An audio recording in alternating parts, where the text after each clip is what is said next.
Welcome, ladies and gentlemen, to my new video where we are going to go over 4 tips that I think every single Jhin player needs to know. Now, if you're new to my channel, my name is LilFit. I do educational content, I do tips videos and guide videos, and I am extremely open to all critique and feedback. It's the only way I'm going to be getting better at doing these videos, as well as if you have your own tips for Jhin, I would love to hear them in the comments down below. Kind of create a little bit of a forum that people can just come to, and in this video where there's just a bunch of things that can help out people with Jhin, as I am a little limited with not wanting to make my videos too long. So with that being said, let's get right into tip number 1. Alright, and for tip number 1, I'm going to go over a couple ways you can look to increase your accuracy with your W. It's going to be extremely important to land this in lane because it enables you to get all-ins and get that crit shot off. So the first way that is a really good way to look to throw out your W is just by ducking into Fog of War. What this is going to deny is it's going to deny the audio cue, and it's going to deny the windup on your champion that shows it's coming. Obviously, they're still going to be able to see your W, but you're going to really take away a little bit of threat. They're going to let their guard down a little bit when they do not see the enemy on their screen, and it's just going to help you land quite a bit more Ws. Now, the second thing I can give you guys is just go into a practice tool and just get this timing down in your head of the cast time. As you see, when I press W here, Deadly Flourish pops up, and then it has a little bit of a loading bar, and it procs as soon as the loading bar finishes. So just getting that is going to be really important. It's going to help you understand how much you need to lead the target if they are looking to kite you out, and the different movement speeds they have. So obviously you're going to get better with this the more Jhin you play, but going into a practice tool and just really getting this timing is going to be perfect. And for the third one, you want to look to proc your W as soon as the little circle comes up. And as you can see with something like maybe your grenade, you can look to proc it as soon as the grenade bounces onto that target and get that root. So try and land your W as kind of people aren't going to respect your W as much when they don't have the passive mark on them. So they understand that they need to be looking to dodge when they have it on. So just landing it as soon as the passive proc is there is going to be the optimal way to look to get your roots. And that will wrap up tip number 1 for Jhin. Okay, and let's get into tip number 2. I want to talk about Jin's different windows of power. As he has a fixed attack speed, you really want to look to play out these differently. He has very heavy damage abilities with his Q and W and his 4th crit shot, so you might want to look at him as a more of an ability power burst type of ADC as opposed to something that's a consistent damage dealer like a Vayne or a Jinx that's going to have a pretty much a standard amount of damage coming at you just very consistently. He has more spikes of damage that come out. So how you want to look to take advantage of this is obviously looking for all-ins in the lane when you have your abilities up and when you have enough bullets and you are ready to go. If you're looking for a quick trade, you might want to look to start off a trade at maybe a 2-bullet, getting the crit off and then getting out. If there's a high enemy threat like maybe a Blitzcrank or a Brand that can kind of burst you out if you are taking too long of a prolonged trade, you might want to look for those quick trades. But what I really want to emphasize is moving after every single bullet, particularly because you are able to kite people out when you're critting, and you do not want to be too close to the enemies when you're in ADC. If you are out of position, you can get bursted out very easily. So if you're not able to shoot a second shot because you're not a quick shooting marksman, you might want to take a step back when you're playing that, and then particularly after you use your last crit shot, you really want to be getting out, particularly if you don't have any other abilities. But how you might want to look to take maybe 2v2 or skirmishes where you're going to be under very little dive threat is you want to get as much damage out with your abilities and get a maybe a crit shot off and then W into an R, and taking advantage of the downtime of your reload by using your ultimate during that period. So if you have any questions about kind of the different windows of power in trading, also you might want to take advantage or take a look at if you have vision of the enemy jungler.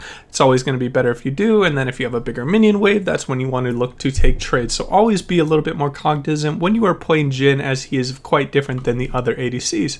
And that will wrap up tip number 2.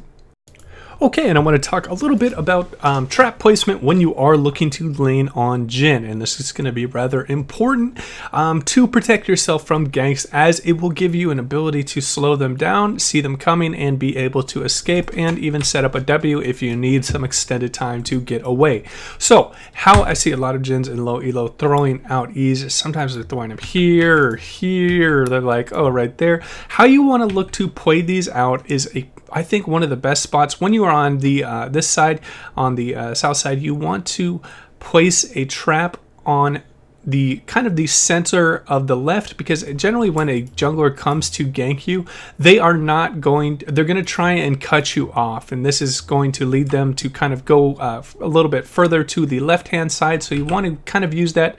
And then the general rule of thumb is the champions have a rather large hitbox, so you do not have to overwrite it and just have it completely covered the entire vicinity of the kind of between it and the wall. You want to look at about right here, and it's going to prevent the enemy from taking kind of that shortcut to looking to gank you. And then obviously one right here, you want to look for the most condensed area of this is going to be about right here, where there is the littlest amount of time ability to move around in this choke point, and you can look for one right there as well, and it will be extremely hard for enemies to look for ganks on you. Obviously the traps don't last too extremely long, but they are going to really help you with your limited ward control before your enemy has, or your allied support has a ward. And then obviously on the other side, where you're a little bit more protected, you don't have a tri-bush they can go through, you want to look for relatively the same thing about right here, where they're looking to cut you off. Very rarely will people take the wide angle unless you are just completely pushed into lane. Then they will take the shortest route possible to you. So just have that understanding when you are looking to place your traps. As well as another thing I want to talk about with trap placements is when you are looking to have objective control. If there's an important dragon, say that there is an infernal drake or a mountain drake, and you're really looking to protect that, again, you want to be looking to place traps in the choke point where you will get the most utility out of them as possible. That would be a good choke point. This would be a good choke point, and then obviously right here, and then maybe putting a trap over right there, and then looking for the Baron. You just want to be looking for areas that are very commonly just high traffic areas that are surrounding the objective, and this is going to help your team out a considerable amount. So keep that in mind when you are playing Jhin.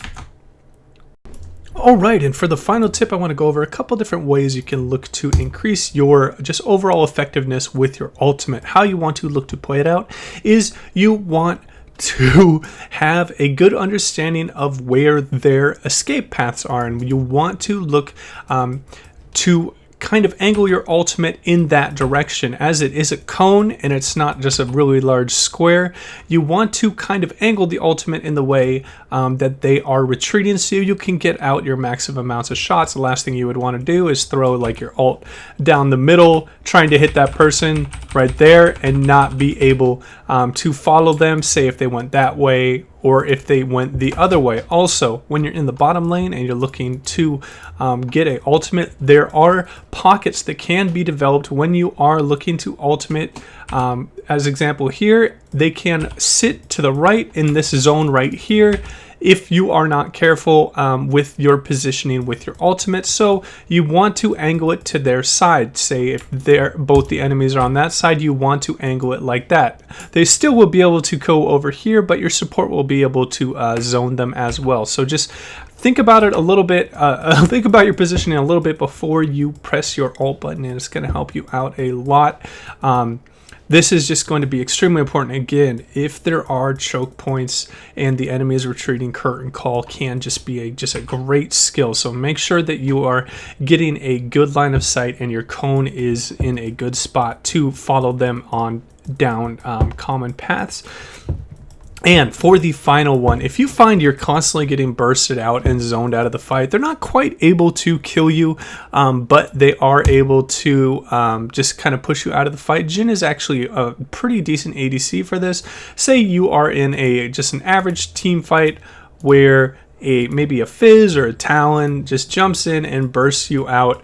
What you want to try and do is at least get off one rotation of abilities, and then retreat, and then always look to turn with your ultimate, because you're going to be under very little threat when you are extremely far away and you're able to throw out those extra slows and the extra damages. Also, a little bit of a tip with Jhin and how his crit just kind of works and how it's based off missing percentage HP. Jhin is really strong against people that stack a lot of HP. So for example, and very little armor. So something like a Kled has a shitload of HP. He's going to have like 3.5k in full build. Something like a Lee Sin that's building a lot of AD, a lot of health. This is where Jhin can really thrive against enemies where they just have very high HP pools, and your execute shot just does an immense amount of damage. So that is going to wrap up my video, guys. If you enjoyed the video, please remember to hit that like button and subscribe. And if you have any questions, or if you want to add your own tips, you can comment down below. As always, guys, take it easy.